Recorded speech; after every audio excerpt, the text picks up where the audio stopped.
Hi, I'm Juliana, founder of Scale Time, and today we're going to talk about checklists.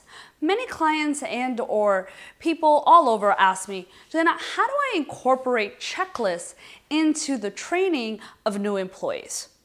Now, I like to talk about checklists as workflows. Now, what is a workflow? A workflow is a sequence of events that it takes to complete a task and/or a bigger project, right?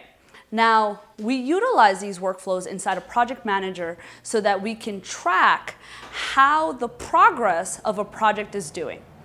Now, we use them because you can't really track a document. You can't track a screencast or a video or any type of real training. Training is phenomenal so that you can go ahead and ramp up, new people very, very, very quickly, right? But once they're ramped up or in the process of ramping them up, we still have to be able to follow along and see what they've completed and what's left to deliver.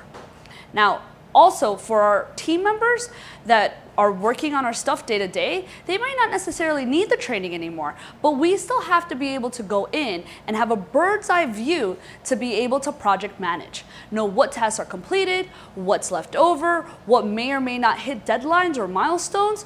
And that is why workflows are so important. If you're gonna get super geeked out with workflows, you can start creating Gantt charts and start seeing how they measure up. That's a level 2 type of system. Now, how do we create workflows and how do we hack this? How do we make this easier?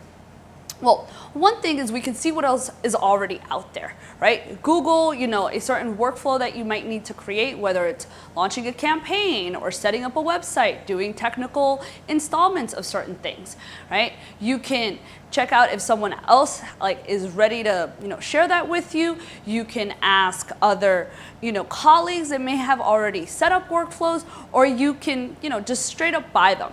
Now, what happens with this is that they may not be necessarily suited to your particular way of doing things, right? And you want to create a replicable process with workflows, but you have a starting point. You're not like, ugh, I'm starting from scratch, right?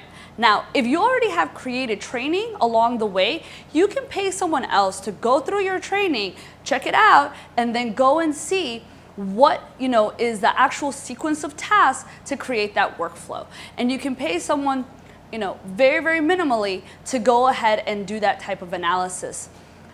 And lastly, you can do it yourself or have someone else on your team do it.